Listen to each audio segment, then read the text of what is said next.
여러분 안녕하십니까? 정격시사 고성국입니다. 대통령에게 나를 쓰라고 하라, 그렇게 건의하겠다. 어제 있었던 대정부 질문에서 더불어민주당 박지원 의원과 한덕수 국무총리 간 입씨름이 화제였습니다. 두 사람은 김대중 정부 시절에 청와대에서 비서실장과 경제수석으로 한솥밥을 먹은 사이였습니다. 잠시 후 박지원 의원과 함께 어제에 이어서 정치 입담 좀 들어보겠습니다. 김건희 여사가 총선에 개입했다면 나는 공천에서 안 잘렸을 것이다. 장해찬 전 최고위원의 주장입니다. 장해찬 전 최고위원 잠시 후에 또 만나보겠습니다. 화요일 고정 코너 법학다시 건강백세도 준비되어 있습니다. 9월 12일 화요일 정격시사 출발합니다.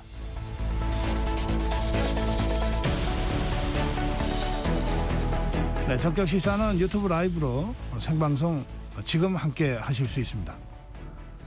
문자 참여해 주십시오. 짧은 문자 50원, 긴 문자 100원, 샵 9730입니다.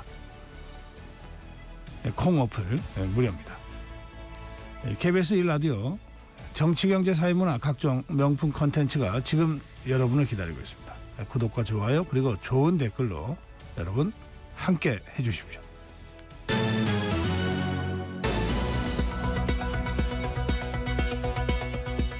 네, 뉴스 브리핑입니다. 오늘은 한국경제신문 최영찬 기자와 함께하겠습니다. 최 기자, 어서 오십시오. 네, 안녕하세요.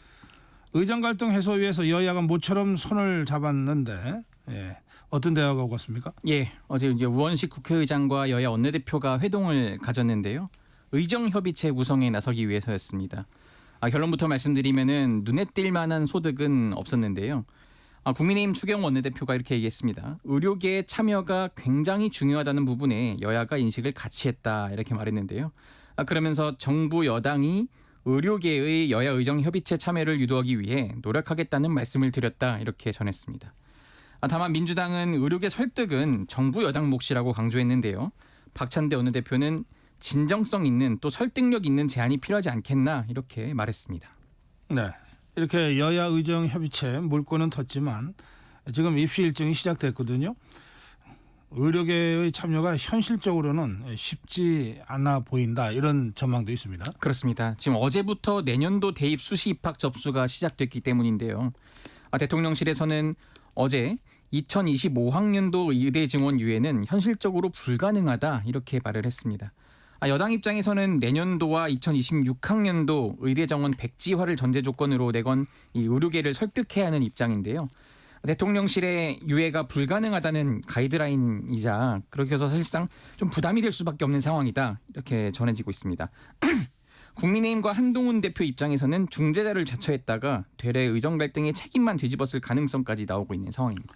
네, 이런 상황에서 의대 교수들이 삭발, 단식 투쟁까지 나섰습니까? 어젠데요. 최이복 충북대병원 의대 비상대책위원장 그리고 김충효 강원대 의과대학 강원대병원 교수 비대위원장 박평재 고대의료원 교수 비대위원장이 충북의대 본관 앞에서 삭발 시위를 벌였습니다. 이들은 이렇게 얘기했습니다. 그동안 병원을 지키면서 의료 위기를 되돌리기 위해 힘에 부치도록 노력했지만 정부는 아무런 응답이 없었다 이렇게 말을 했는데요. 그러면서 현재 의대 정원과 필수 의료 패키지를 폐기하고 의료 대난의 원인 제공자를 중징계하라 이렇게 요구를 했습니다. 어제 22대 국회 첫 정기국회 대정부 질문 첫날이었습니다. 의정 갈등 책임 소재를 두고도 여야가 대립했습니다. 그렇습니다. 저 아까 서두에 말씀해 주신 것처럼 민주당 박지원 의원과 한덕수 국무총리 간의 이제 설전이 이제 화제였는데요. 박지원 의원이 이렇게 얘기했습니다. 응급실 뺑뺑이 이후 국민이 죽어간다 이렇게 지적을 했는데요. 이에 대해 한 총리는 의료계 응급실 뺑뺑이는 10년 전부터 엄청나게 있었다 이런 식으로 반박을 했습니다. 또 국민의힘 신동우 의원은 이 응급실에서 근무하는 의사의 실명을 악의적으로 공개하는 블랙리스트 작성 유포 실태에 대해서 정부가 파악한 바 있는가 이렇게 질문을 했는데요. 한 총리는 그 사직 당국이 30명 정도를 검찰에 송치한 것으로 안다. 또 의료계에 다시 복귀해야 한다는 이런 의사들을 계속 괴롭히고 있는 것이다 이렇게 말을 했습니다.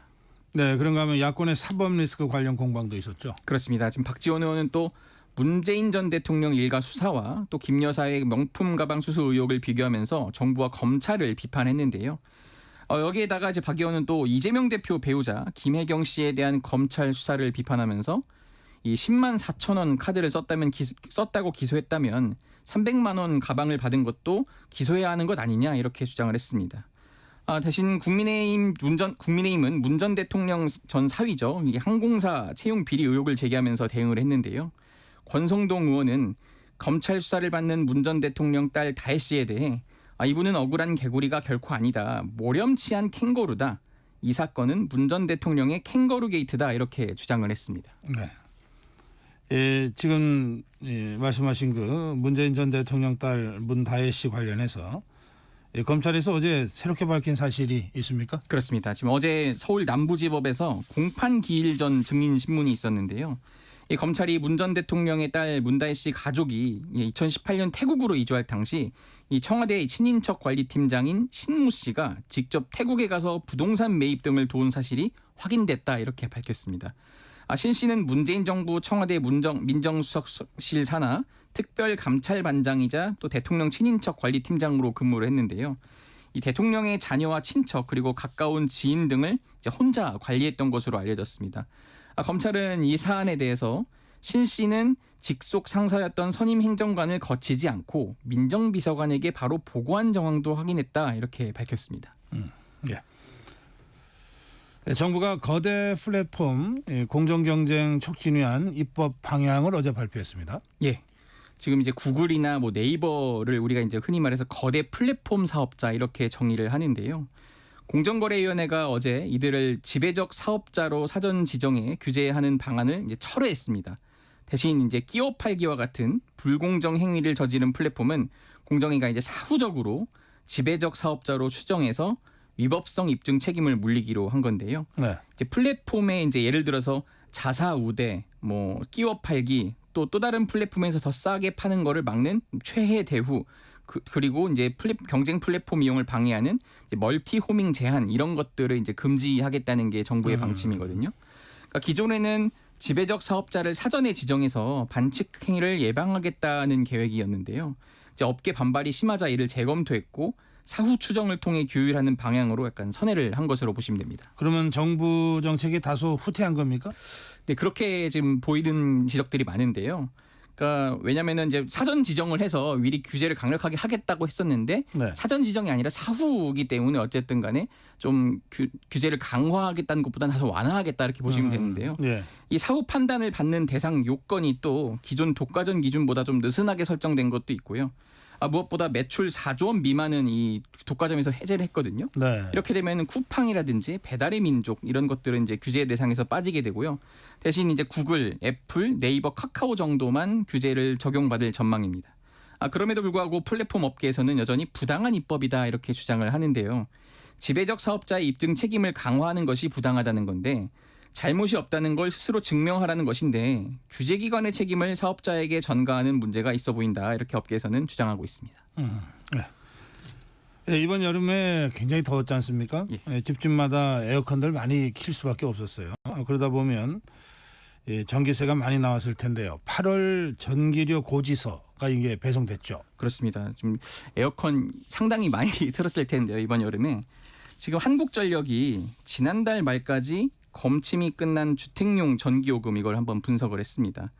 1년 전보다 가구당 평균 13% 7,520원 증가를 한 건데요. 네. 지금 10만 원 이상 전기요금이 증가한 가구가 38만 가구가 되고요. 5만 원 이상에서 10만 원 미만 오른 가구가 75만 가구에 달한 겁니다.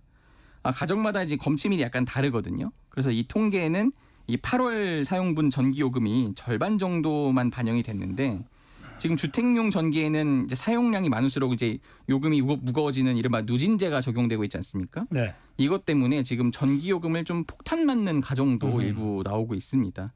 하지만 또 다른 좀 걱정을 해야 할 부분이 지금 한국전력의 부채가 상당하다는 건데요. 200조 원이 넘거든요. 이것 때문에 지금 한전의 재무 위기를 좀 완화하려면 어쩔 수 없이 전기 요금을 올려야 하는 상황인데 일단 이번 여름에 이 에어컨을 많이 사용한 게 예상이 됐기 때문에 지금 이 부분에 있어서는 좀 전기요금 인상을 미뤘거든요. 네. 그래서 지금 전기요금 인상 폭과 시기에 대해서 계속 정부의 고민이 깊어지고 있는 상황입니다. 그래요. 예, 베트남에서 태풍 때문에 사망자와 실종자가 수십 명에 달한다는 소식이 들어왔군요. 예, 지금 베트남 북부에 슈퍼 태풍 이름이 이제 야기입니다. 야기가 강타를 했는데요. 다리가 무너지고 버스가 급류에 휘말리면서 사망 실종자가 71명으로 지금 불어났습니다. 네. 지금 41명이 사망을 했고요. 22명이 실종됐다고 베트남 정부가 이제 최근 밝혔습니다. 한국 기업을 좀 우리 기업들이 많이 나가 있잖아요. 공장을 네. 비롯해서 이제 현지 산업계 피해도 굉장히 커지고 있는 가운데 이 지금 태풍이 끝나지 않고 추가 폭우가 예상되고 있거든요. 곳곳에서 산사태 위험 경보가 켜졌습니다. 네. 또 어제 기준으로 베트남 정부에 따르면은 수도 하노이에서만 나무 24,800여 그루가 쓰러졌는데요. 하이지엉성에서 4만여 그루, 박린성에서 3만여 그루 이제 합해서 이 전 국토에 나무가 한 12만여 그루 쓰러진 것으로 나타났습니다. 또 이제 베트남에 이제 하이퐁이라는 도시가 있습니다. 여기도 이제 태풍 피해로 사업체 수십 곳이 이제 조업을 못했는데 하이퐁에는 제일 큰 회사가 LG전자거든요. 네. LG전자도 공장 설비와 완제품이 계속 물에 젖어서 이런 피해를 입고 있습니다. 예. 이 베트남으로는 우리 근로자들도 많이 가고 관광객들도 많이 가거든요. 그렇죠. 이 기후 관계 정확하게 잘 살펴보시고 가셔야 되겠습니다. 자, 오늘 여기까지 듣겠습니다. 뉴스브리핑 한국경제신문 최영창 기자였습니다. 감사합니다. 네, 전격 시사 듣고 계신 지금 시각 7시 32분 막 가고 있습니다. 전격 시사 날씨 정보입니다. 날씨가 다시 한여름으로 돌아간 듯합니다. 지난 밤 사이 서울을 비롯한 일부 도심과 남해안, 제주도에 열대야가 나타났고요. 오늘 낮 기온은 서울과 대구 34도, 강릉, 부산 33도, 대전, 광주 35도 등으로 어제와 비슷하거나 조금 더 높을 전망입니다. 오늘 전국이 대체로 맑겠지만 제주도는 차차 흐려져 오후부터 가끔 비가 내리겠고요. 강원 내륙과 산지, 전라도와 경상 내륙은 아침까지 짙은 안개를 주의하셔야겠습니다. 현재 서울의 기온은 26도입니다. 날씨 정보 송소진입니다. 이어서 이 시각 교통 상황을 KBS 교통정보센터 이현 씨가 전해드립니다. 네, 정체 구간이 빠르게 증가하고 있습니다. 영동고속도로 강릉 쪽 벌써 20km가 넘게 막히고 있습니다. 특히 안산에서 부곡 쪽으로 13km 구간 답답하고요. 용인에서 양지 터널 쪽으로 더디게 지나고 있습니다. 경부고속도로 부산 쪽은 한남에서 서초 쪽으로 정체고요. 죽전에서 수원, 오산에서 남사 쪽으로 밀려가고 있습니다. 서울 방향 북천안 부근에서 지체고요. 또 수원에서 신갈 쪽으로 더디게 지나고 있습니다. 금토 분기점에서 반포 쪽으로 정체 이어지고 있습니다. 한편 호남선지선 논산 방향 서대전 분기점 진출로에서는 화물차 사고를 처리하고 있습니다. 조심 운전하셔야겠습니다. KBS 교통정보센터였습니다.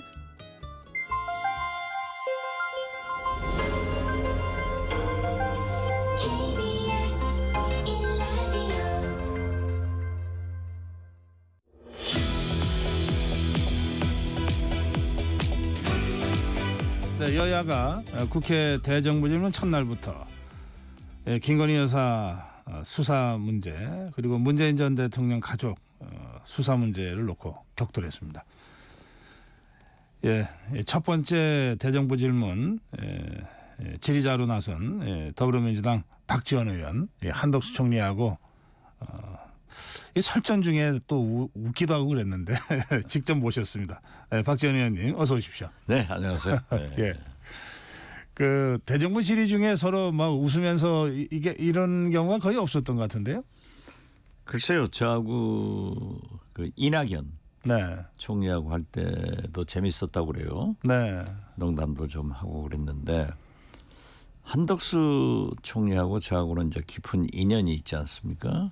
김대중 대통령을 함께 모셨고 그래서 뭐 제가 사실 그 대정부 질문 정치 분야를 안겠다고 그랬어요. 네, 그런데 민주당 원내대표실에서 박선준 수석 부대표가 저보다 좌장으로 1번 타자로 좀 치고 나가달라. 아하. 난 안 하겠다. 왜냐하면 한덕수 총리를 의식한 거죠. 예. 그래서 한다고 하면은 외교안보 통일 부분은 내가 전문적으로 해왔으니까 거기를 하겠다 했더니 자꾸 일본을 하라고 그래서 정치 파트로. 예, 어쩌는 수 없이 했죠. 그 김대중 대통령 때 청와대에서 그렇죠. 두 분이 같이 근무를 하셨죠. 예, 제가 비서실장하고 예. 한덕수 총리가 이제 경제수석을 했죠. 아하. 예.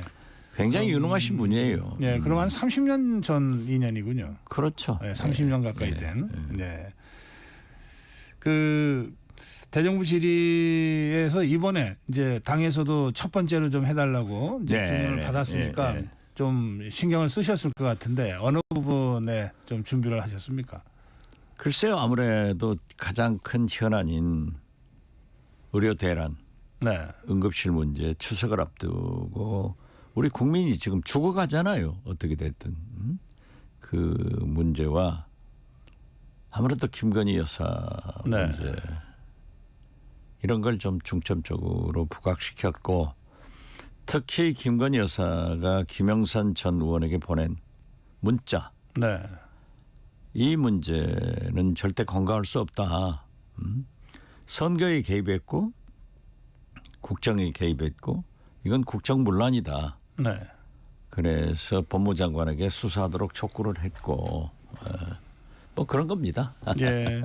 지금 그 더불어민주당에서 이제 김건희 특검법을 지금 법사위 통과시켰지 않습니까?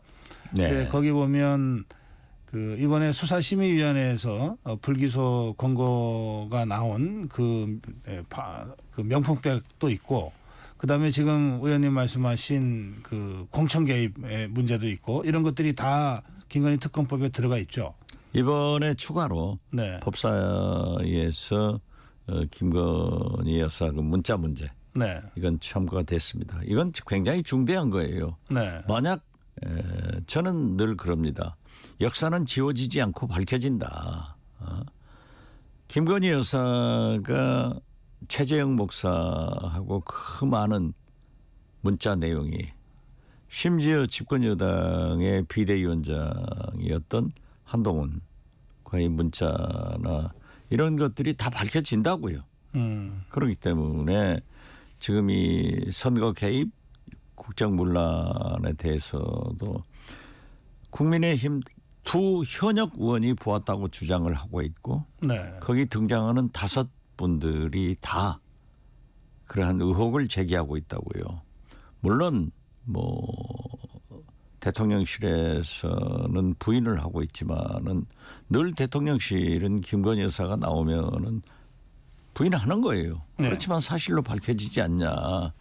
그래서 그 의혹을 야당은 규명하려고 하는 것이 소명 아니냐. 저는 그렇게 생각합니다. 네.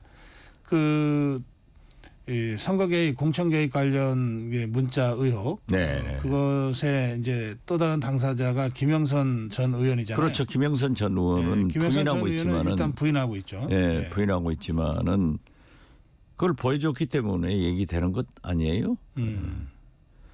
알겠습니다. 그러면 이 사안 포함해서 특검법은 지금 본회의가 끝나는 날 12일 날 처리한다는 얘기도 있고 글쎄요, 또 조금 아직 본다는 얘기도 있는데 예, 지금 현재 최상병 특검을 주로 하고 있는데 네. 상정이 될지 안 될지 그것은 좀 두고 봐야겠습니다. 예. 그런데 그 수사심의위의 권고 만장일치로 불기소 권고가 나왔다고 이제 알려졌는데 그건 어떻게 보십니까? 과거에 수사심의위원회에서 불기소 의견을 내도 검찰은 기소를 했습니다. 네, 그런 적도 있습니다. 예, 예. 그리고 이번에 이원석 검찰총장이 퇴임을 앞두고 마지막 한번 장식하려고 그런 것 같아요. 네. 그렇지만은 이원석 총장이 어제 말씀하신 참 적절하지 못한 영부인의 행동이 이 법은 아니다. 이렇게 해석을 하던데 네. 사실 영부인은 어떤 자리입니까? 거기에서 부적절한 그러한 일을 했다는 것 자체가 큰 문제가 되는 겁니다. 그리고 어제 제가 대정부 질문을 통해서도 얘기했지만은 어떻게 대한민국 모든 공직자의 배우자들이 그럼 300만 원 상당의 선물을 받으면 다 무죄냐? 이건 많이 제 공직사회를 무너뜨리는 거예요. 그렇기 때문에 김건희 여사에게만 적용되는 그러한 법률적 해석은 우리는 틀렸다. 그렇기 때문에 김건희 특검이 더 필요하다 하는 것을 웅변으로 증명해줬다. 그렇게 봅니다. 예. 지금 이제 국민의힘에서는 지금 의원님 말씀하신 그 부분 네. 관련해서는 어쨌든 이 처벌할 법적 근거가 현재로서 없으니 아니 그 처벌할 그러니까 법적 이게 근거가 어디 있습니까? 국민의힘의 그 주장이 아니 국민의힘에 그래서 그것이 틀렸다는 거예요. 예. 자 문재인 대통령에 대해서는 네. 사의를 불법적으로 취직을 시켰고 대통령 권한으로 취직을 시켰다고 하면은 직고 남용이 될 거예요. 그렇지만 사의에게 생활비를 주다가 취직해서 노동의 대가로 월급을 받으니까 안 줬다? 이것이 뇌물이다? 세상에 그런 뇌물이 어디 있습니까? 이건 부모 자식 간의 도덕적 문제에도 파탄내는 그런 적용이에요. 그렇다고 하면은 최재형 목사가 사준 디올백 300만 원짜리도 안 사줬으면 윤석열 대통령이 사줬으면 윤석열 대통령도 뇌물이냐? 이건 아닌 것 같아요. 어떻게 됐든 거듭 말씀드리지만은 우리나라 모든 공직자들이 자기 배우자가 300만 원짜리 선물을 받으면은 그것이 괜찮다고 하면은 이 공직사회 무너집니다. 다시 부패사회 됩니다. 그래서 이것은 옳지 않다. 아무리 영부인이라고 하더라도 더 엄격한 법률적 기준을 적용해야지 일반 국민들한테는 일반 공직자들에게는 엄격하면서 이런 길이 있을 수가 없죠. 이재명 대표 부인 김혜경 여사는 10만 4천 원 카드 이것도 기소를 하면서 왜 300만 원짜리는 기소를 안 하냐. 함재적으로 우리 야당과 국민은 문제를 제기할 수 있는 거죠. 알겠습니다. 현행법으로도 법정 미비를 그렇죠. 얘기하기 전에 현행법으로도 엄격하게 적용하면 이게 수사가 가능하다. 그러니까 그렇죠. 그렇게 하라 이제 이런 주장이시군요. 그렇죠. 그렇기 때문에 이번 수사심의위원회는 처음부터 네. 저는 이건 형식적이다. 이번석 현 검찰총장이 13일 날 임기 아니에요? 네. 마지막으로 윤석열, 김건희 대통령 네 분께 선물 주고 떠난다. 이건 옳지 않아요.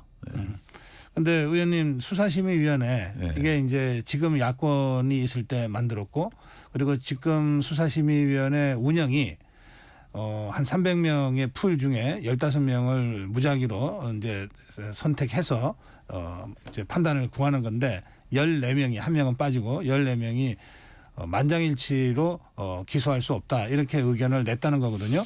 글쎄 그 수사심의위원회 왜 그렇게 됐을까요? 수사심의위원회 법을 네.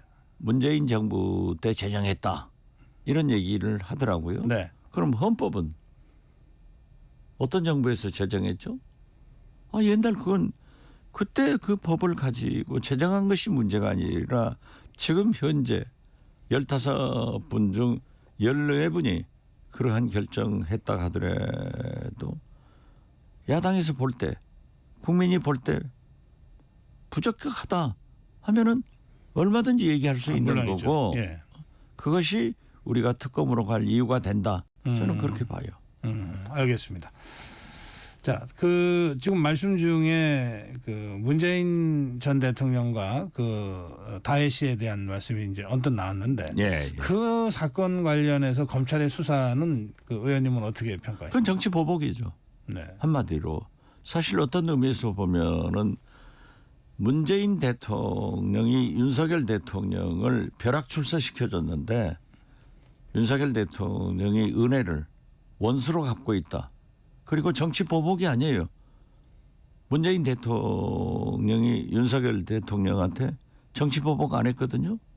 도와준 것밖에 없어요. 그래서 우리 민주당 일부 의원들은 이건 배은망덕 수사다 이렇게 생각을 합니다. 그건 성립이 안 되잖아요. 아니 글쎄 그 취직을 시키는데 대통령이 압력을 넣습니까? 사위가 어려울 때 생활비 도와주는 건 부모로서 당연한 것 아니에요? 그래서 사위가 취직을 했으면은 거기서 월급 받고 사니까 안 주는 거 아니에요? 이게 뇌물이라고 하면은 이 세상에 이건 말도 안 되는 거죠.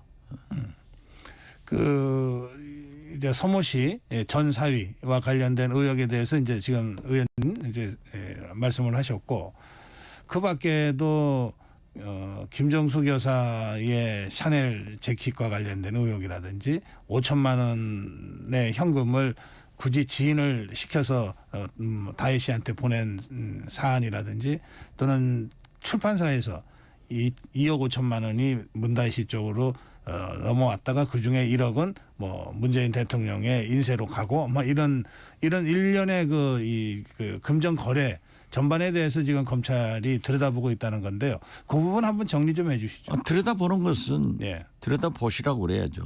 그렇지만은 저는 문다혜 씨하고 일명식도 없고 그 내용을 잘 모릅니다. 네. 그렇지만은 5천만 원에 대해서는 김정숙 여사가 평산에 많은 시위대 때문에 저도 다녀왔었습니다마는 난리를 쳤잖아요.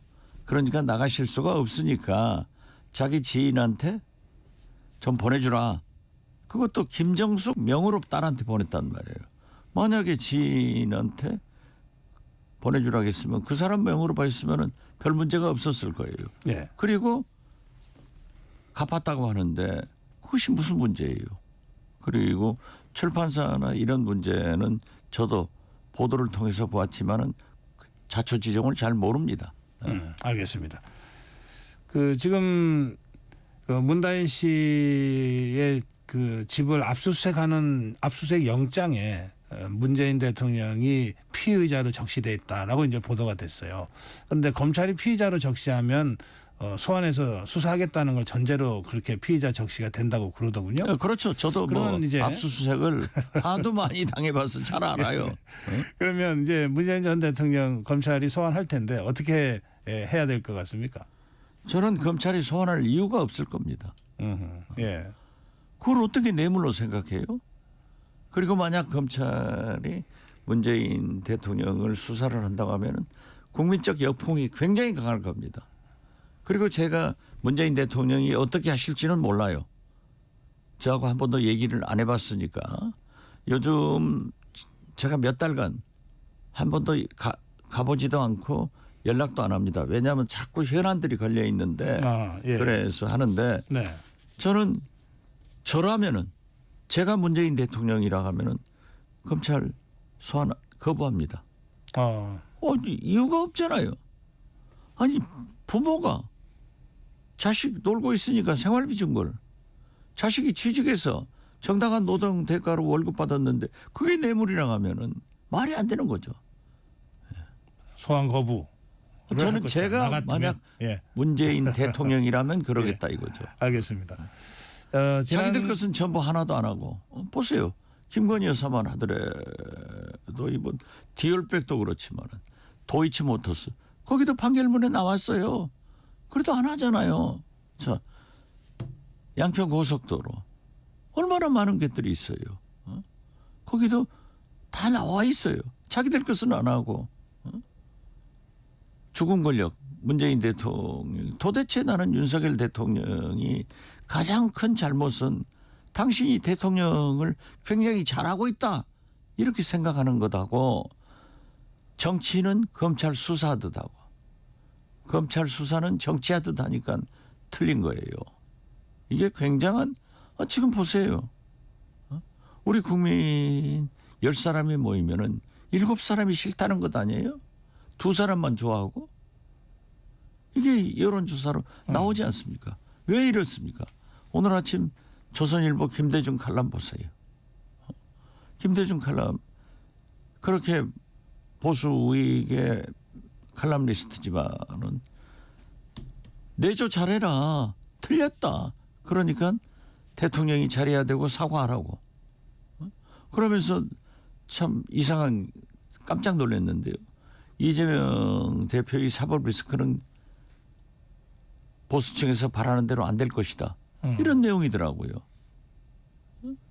그래서 아니 보수나 진보나 모든 국민이 김건희 여사에 대해서 그렇게 생각하는데 저는 그래요. 우리 국민이 가장 미워하는 사람이 윤석열 대통령 아닙니다. 김건희 여사예요. 이걸 알아야 되는 거예요. 예. 그 주말에 네. 이재명 대표가 문재인 전 대통령을 만났지 않습니까? 네. 그리고 난 다음에 그 사안을 대다수 언론이 문명 동맹 이렇게 보도하면서 방탄 동맹이다라고 이제 국민의힘에서 이제 공격을 시작했는데 그 사법 리스크 있잖아요. 네. 예, 뭐 문재인 대통령과 그 가족에 대한 말씀은 이미 하셨으니까 또 지금 조금 전에 조선일보 칼럼을 인용하시면서 이재명 대표가 갖고 있는 사법 리스크도 보수가 생각하듯이 그렇게 쉽게 그 유죄로 나오거나 이러지 않을 가능성이 있다. 이런 이제 얘기가 있었다는 거 아닙니까? 그렇죠. 그 부분은 어떻게 생각하십니까? 이재명 대표의 사법 리스크. 이재명 대표의 사법 리스크는 원천적으로 표적 이재명 죽이기 수사로 저희는 봅니다. 자, 어제도 제가 대정부 질문에서 얘기를 했지만은 네. 디올백 300만 원은 그대로 두고 이재명 대표 부인 김혜경 여사의 10만 4천 원 카드는 기소한단 말이에요. 이게 편파 수사고 표적 수사 아니에요. 그런데 이재명 대표가 지금 현재 그 혐의 사실에 대해서 전부 부인을 하고 있기 때문에 재판장이 즉 사법부가 어떤 결론을 내릴 것은 몰라요. 네. 그렇지만은 저는 좋은 판결이 나올 것이다 이렇게 생각합니다. 알겠습니다. 그 지금 그 여야정 협의회 아까 지금 가장 중요한 네. 현안 중에 하나로 의료 사태를 거론하셨는데 여야 의정 협의회가 지금 가동이 된 것 같기도 하고 아직 안 된 것 같기도 한데 의료계가 참석하지 않는 그 협의회는 사실 별 의미가 없지 않습니까? 그건 말도 안 되는 거죠. 예. 어떻게 지금 전망하고 제가요. 계십니까? 예. 엊그제 한남동 대통령 관저에서 친윤 의원들하고 만찬했다고 했잖아요. 그러니까 친한 한동훈 대표부터 보글보글 끓 텐데 그 만찬에 참여한 분을 어제 제가 잠깐 봤어요. 네. 그 의료계획가 어떻게 되느냐. 윤석열 대통령 고집 모르냐. 절대 안 한다는 거예요. 그렇기 때문에 여야정 협의체 만들자 하는 제안을 박찬대 민주당 원내대표가 정당 대표 연설을 통해서 제안을 했는데 이걸 받자 했잖아요. 그런데 도대체 대통령실에서 해법을 내놓지 않고 있어요. 오히려 대통령은 의사들이 해법을 내라 하는데 제가 볼 때는 지금 현재 윤석열 대통령께서 원천 무효하고 대국민 사과하고 관계자 책임자들을 면직시키고 출발을 해야 돼요. 지금 안 됩니다. 그런데 가장 큰 문제가 내년 지금 현재 수시 원서 접수가 시작되고 있잖아요. 네.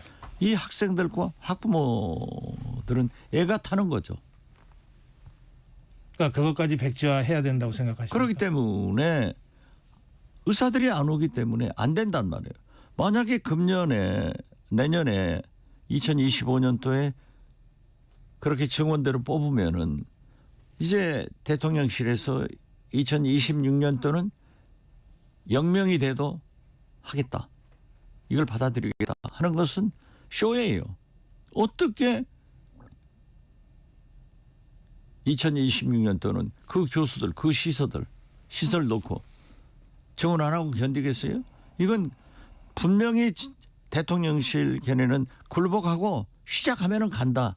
이렇게 안이하게 알겠습니다. 생각하는 거예요. 예. 알겠습니다. 그래서 저는 예. 여야 개문 발차하자 국민을 위해서 하지만은 이건 할 수 없다. 네. 그렇기 때문에 원천적으로 다시 시작해야 된다. 저는 그렇게 봐요. 알겠습니다. 예. 말씀 듣다 보니까 시간이 다 돼가지고요. 추석에 지역구 가십니까? 네, 그렇죠. 12일 날 내려가서 예. 22일 날 11일간 있으면서 영광, 예. 곡성 선거 아니 지역구는 해남, 완도, 진도인데 아니, 그러니까. 영광, 곡성이 왜 나옵니까? 거기는 보궐선거 있으니까. 아 이번에 10월 16일 날 있는 그래서 그 선거 좀 관리하셔야 열심히 지원하려고 그래요. 알겠습니다. 예, 잘 거기 다녀오시고요. 후보가 좋습니다. 다녀오신 다음에 한번 또 뵐게요. 예, 감사합니다. 고맙습니다. 예. 네, 더불어민주당 박지원 의원이었습니다.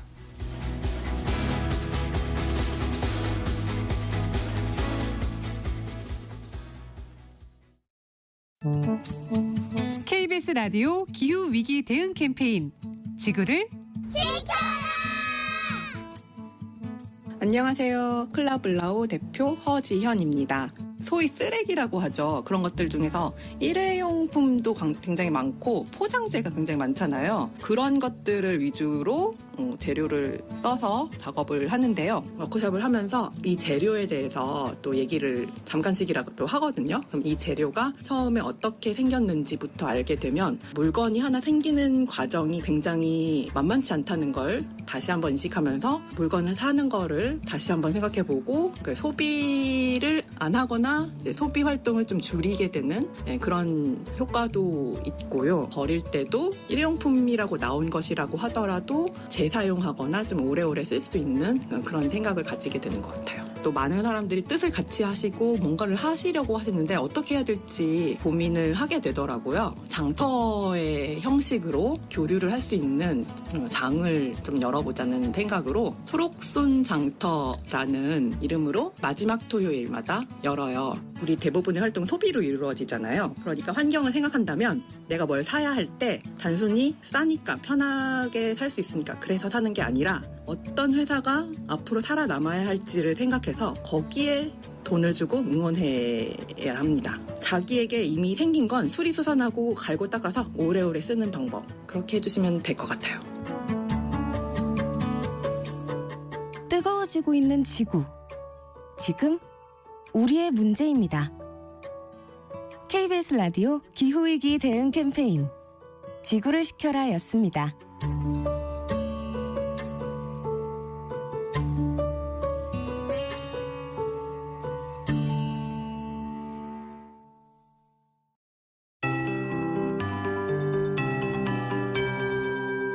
KBS 58분 날씨. 한여름 같은 늦더위가 기승을 부리고 있습니다. 폭염특보가 동해안을 제외한 전국 대부분 지방으로 확대됐고요.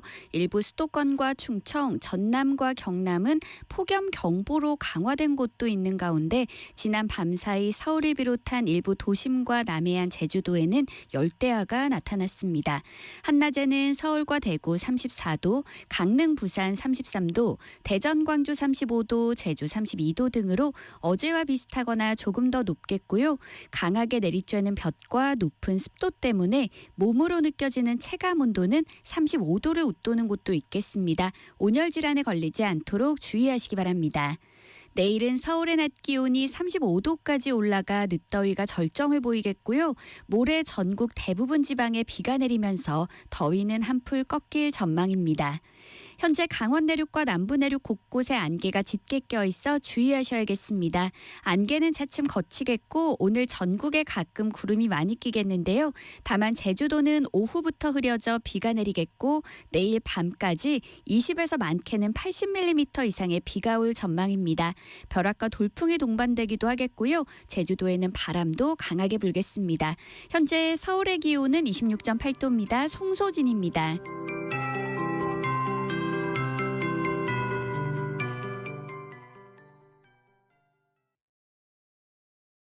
정성을 다하는 국민의 방송 KBS가 8시를 알려드립니다. AM 711kHz, FM 97.3MHz, KBS 1라디오입니다. HLKA.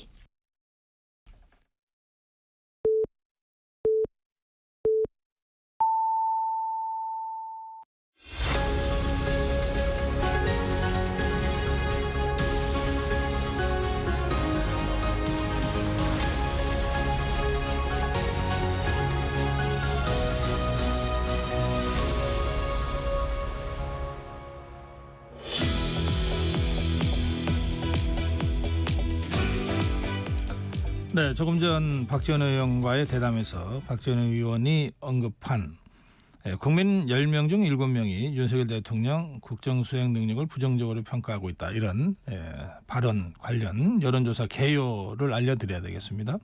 시사저널이 한국여론평판연구소에 의뢰해서 지난 8월 29일에서 31일 3일간 전국 만 18세 이상 남녀 유권자 2,011명을 대상으로 ARS 조사를 실시한 결과입니다. 자세한 내용은 중앙여론조사심의위원회 여심이 홈페이지를 참고하시기 바랍니다. 자, 두 번째 인터뷰 장해찬 전 국민의힘 최고위원 장해찬 전 최고위원과 만나보겠습니다. 어서 오십시오. 네, 안녕하세요. 장해찬입니다. 네, 어제 법사위에서 그 1소위에서 그 김건희 여사 그 특검법 최상병 해병대원 특검법이 의결됐습니다. 이 두 법 모두 더 나빠진 법이다. 이게 대통령실이나 국민의힘의 입장인 것 같은데, 장해찬 전 최고위원은 이 상황 어떻게 보십니까? 네, 죄송하지만 총평을 좀 먼저 하자면 그러시죠? 22대 국회 싹수가 놀았다라고 총평을 해야 될 것 같습니다. 네. 시작부터 민생보다는 또 지난 21대에서도 반복됐던 특검인데요. 이러다가 4년 내내 특검 이야기만 하다가 22대 국회 회기가 임기가 종료가 될 것 같습니다. 그리고 여야가 모처럼 최근에는 민생 법안도 통과시키고 민생과 관련해서는 따로 논의를 하자고 했는데 그런 협치 분위기에도 찬물을 끼얹는 특검 반복이고요. 이것이 처음 도드라진 것이 아니라 수차례 반복되면서 사실은 제2요구권 그리고 부의 등으로 다 끝난 문제를 계속해서 민주당이 더 강한 특검, 더 나쁜 특검으로 부활을 거듭시키고 있거든요. 이거는 민생보다는 그냥 국정을 마비시켜서 정부의 어떤 성과라던가 일하는 모습을 감추겠다는 의도적인 전략이 있는 것 아닌가 의심을 할 수밖에 없다고 봅니다.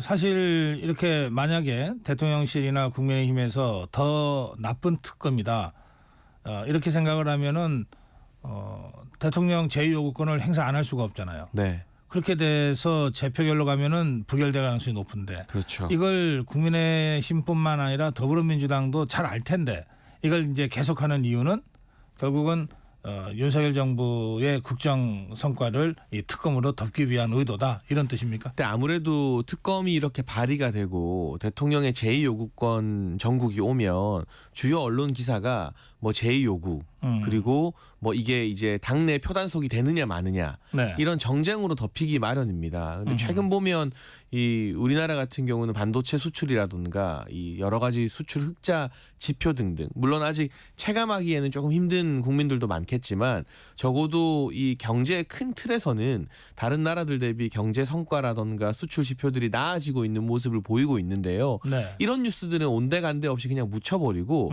또 특검이야?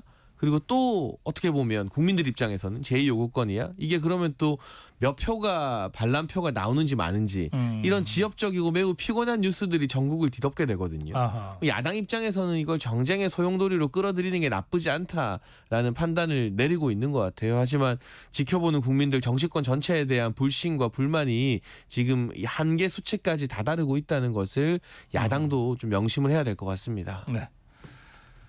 그 김건희 여사 그 명품백 관련해서 검찰의 수사심의위원회 결정이 나왔는데 수사심의위원회의 권고 결정이 나오자 오히려 특검의 명분이 더 커졌다 이러면서 이제 그 특검으로 간 거 아닙니까? 그 수사심의 결정은 어떻게 보십니까? 그러니까 저는 사실 조사하는 중앙지검에서 대면 조사까지 마치고 이 혐의를 적용하기 어렵다고 했을 때 네. 이걸 존중해 주는 게 마땅하다고 봤습니다. 아하. 근데 이현석 총장이 수사심의를 연 것 자체가 어떤 본인의 책임을 덜기 위한 면피용이라고 봤는데요.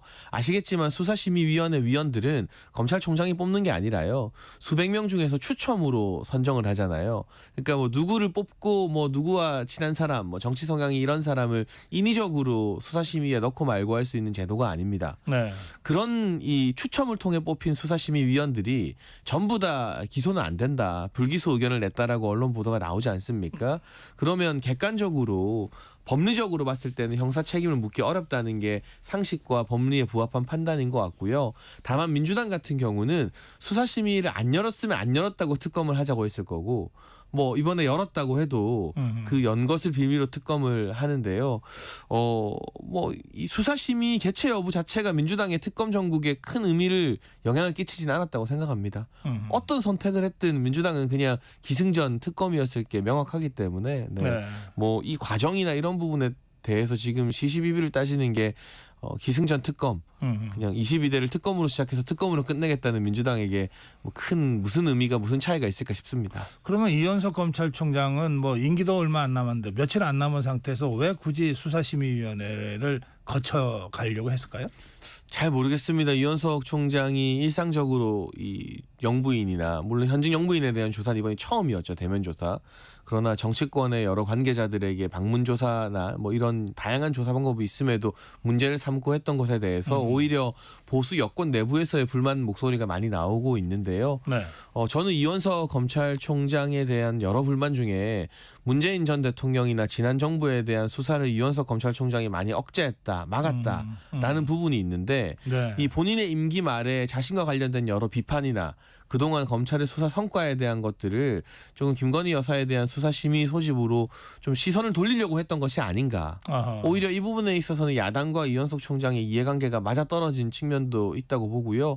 여권에서는 사실 이현석 총장을 반윤 친한으로 분류를 하거든요. 최근에는. 아 그래요? 그렇죠. 한동훈 대표가 법무부 장관할 때 강력하게 주장해서 관철됐던 인사이고, 네. 다만 이 윤석열 대통령을 지지하는 여권 사람들이 바라는 전 정부 수사나 이재명 대표 수사에 대해서는 성과가 별로 없고 미진했었고, 오히려 문재인 정부 수사는 틀어막으면서 김건희 여사 수사에 대해서는 이상할 정도로 마지막에 임기 막판에 자신의 존재감을 드러내기 위해 조금 집착하는 모습을 보여주는 좀 이상한 모습을 저희 입장에서는 많이 보였기 때문에 네.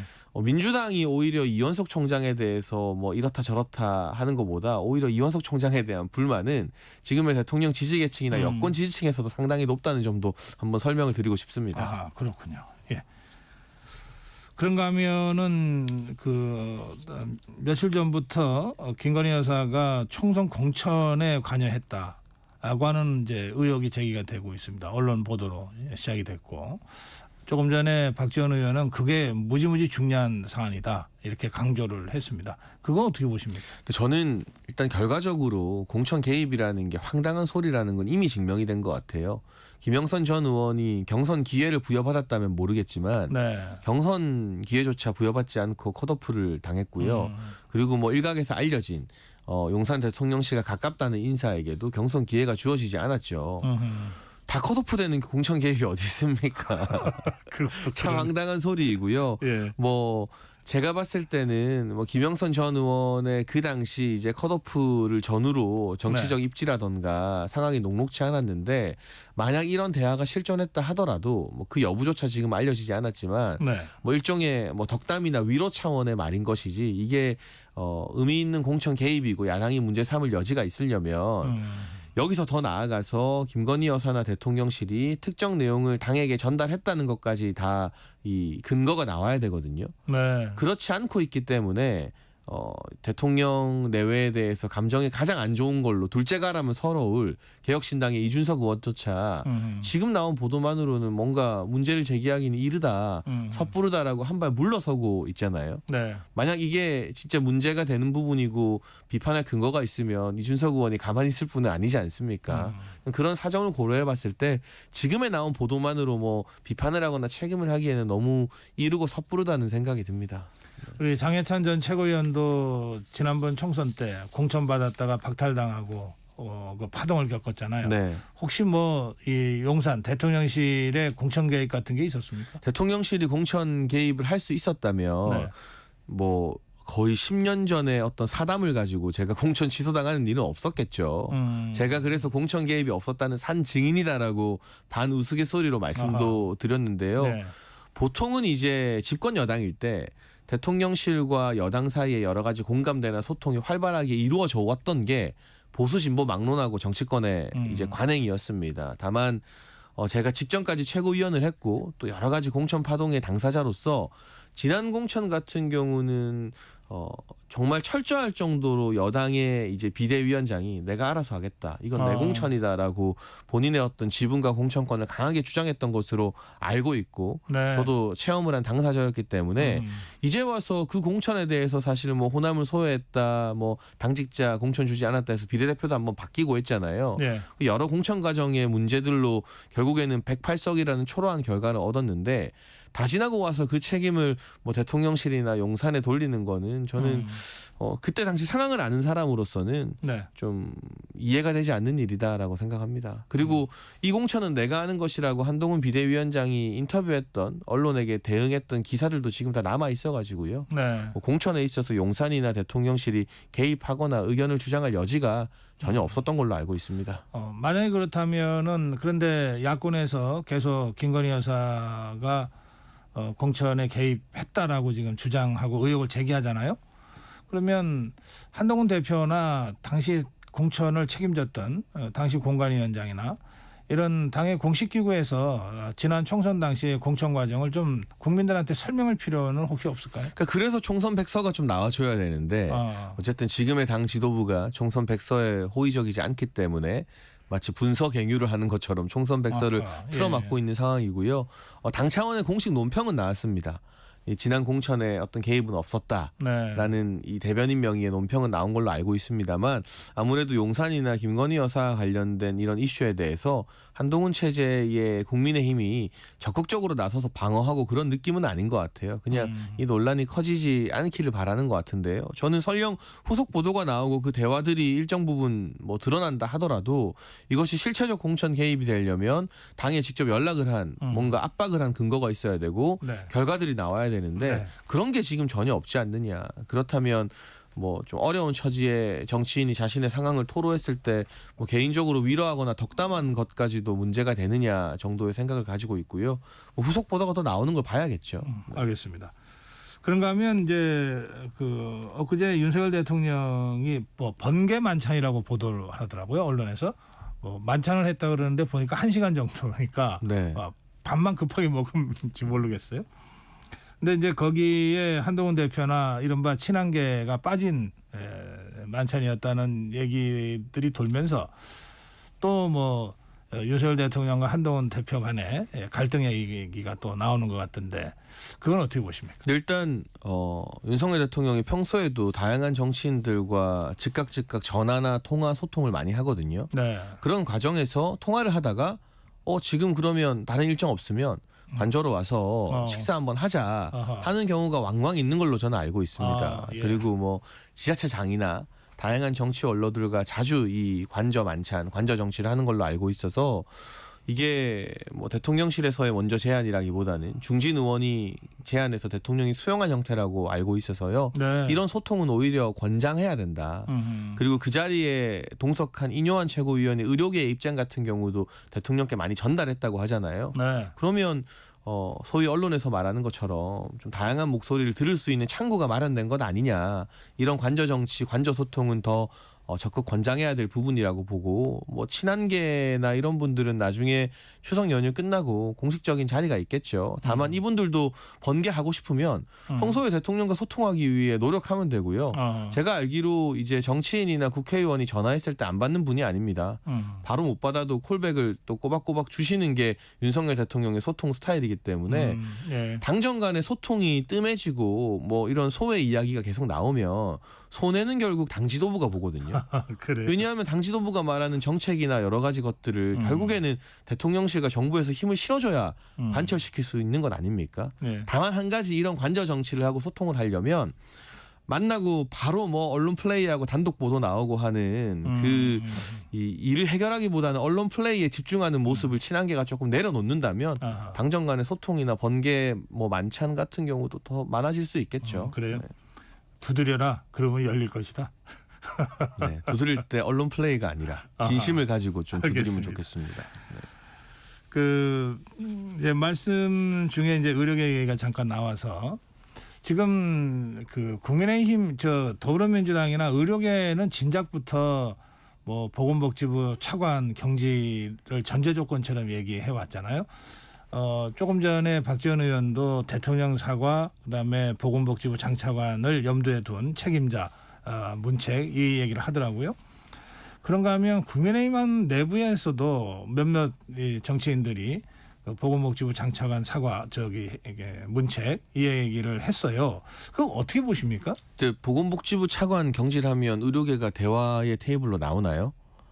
나온다면 뭐 100번이고 1000번이고 경질 못할 이유가 없지만 아무런 보장이 안 되어 있지 않습니까? 결국 개혁을 추진하는 과정에서 뭐 직능당체 요구 때문에 장차관 경질하는 게 하나의 문화가 되어버리면 앞으로 남아날 장관과 차관이 없을 겁니다. 그런 차원에서 우선 의료계가 대화 테이블로 나오는 게 선결 과제이고 그 이후에 어느 정도 의료계가 진정성 있게 여당뿐만 아니라 야당과 논의를 이어갈 때 하나의 후속 조치로서 장차관에 대한 거취를 고민해 볼 수는 있겠지만 어떤 것도 담보되지 않았는데 일방적으로 공직자를 해임하라고 하는 것을 받아들여서는 저는 안 된다고 생각을 하고요.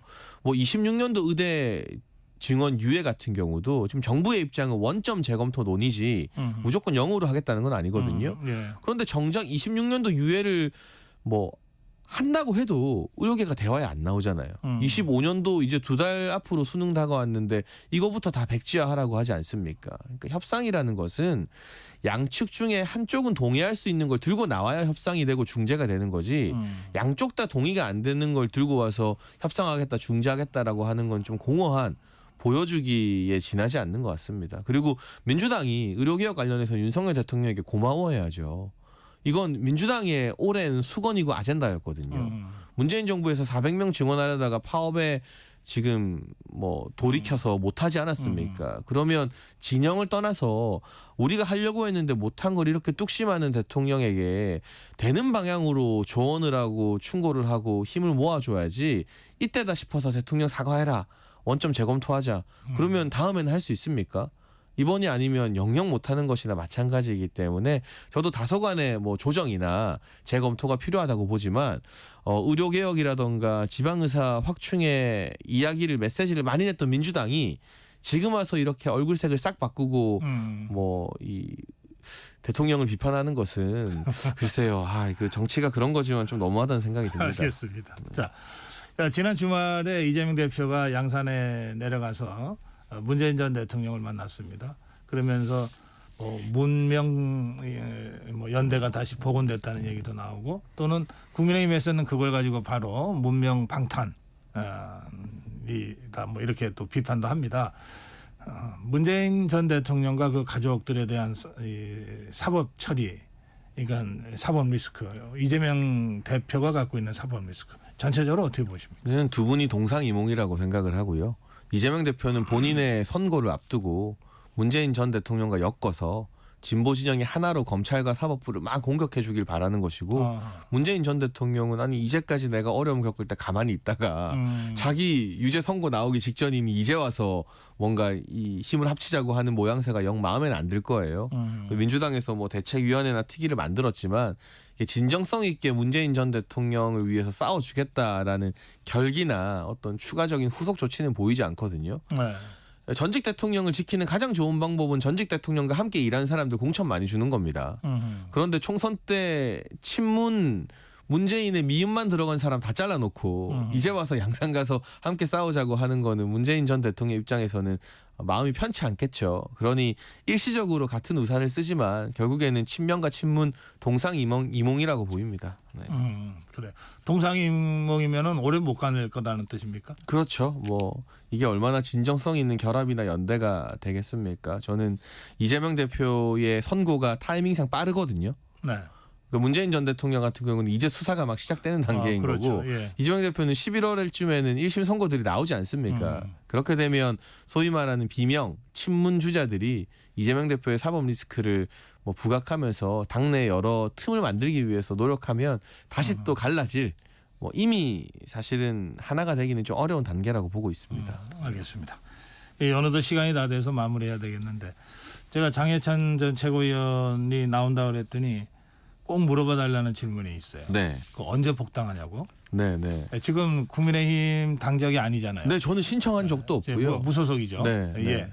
이 복당 같은 경우는 보수 통합을 위해서 지금의 지도부와 한동훈 대표가 손을 먼저 내밀어야 되는 부분이고요. 한동훈 대표 비판을 제가 많이 해오지 않습니까? 정치적으로. 그래서 한동훈 대표가 삐졌으면 복당이 좀 오래 걸리는 거고요. 한동훈 대표가 속이 넓고 그릇이 큰 정치인이면 뭔가 보수 통합을 위한 저뿐만이 아니라 도태우 변호사나 뭐 일련의 과정에서 보수를 위해 열심히 싸웠지만 잠시 당을 떠난 사람들에게 제안이 오겠죠. 그래서 그거는 한동훈 대표의 속이 얼마나 넓냐, 그릇이 얼마나 넓냐, 아니면 꽁에서 계속 삐져 있냐의 문제이지 저희에게 달린 문제는 아닌 것 같습니다. 아 그렇군요. 이 한동훈 대표가 어떻게 하는지 지켜보겠다. 네. 예. 뭐 먼저 제안이 온다면 마음을 열어놓고 대화해야죠, 당연히. 예. 네. 오늘 말씀 여기서 마무리하겠습니다. 잘 들었습니다. 감사합니다. 네, 전 국민의힘 최고위원 장해찬 위원과 말씀 나눴습니다. 고맙습니다.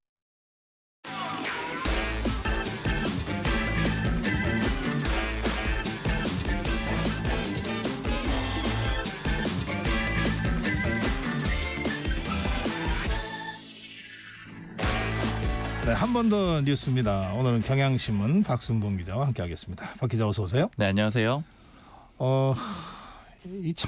이건 엽기적인 사건이라 그래야 되나? 네.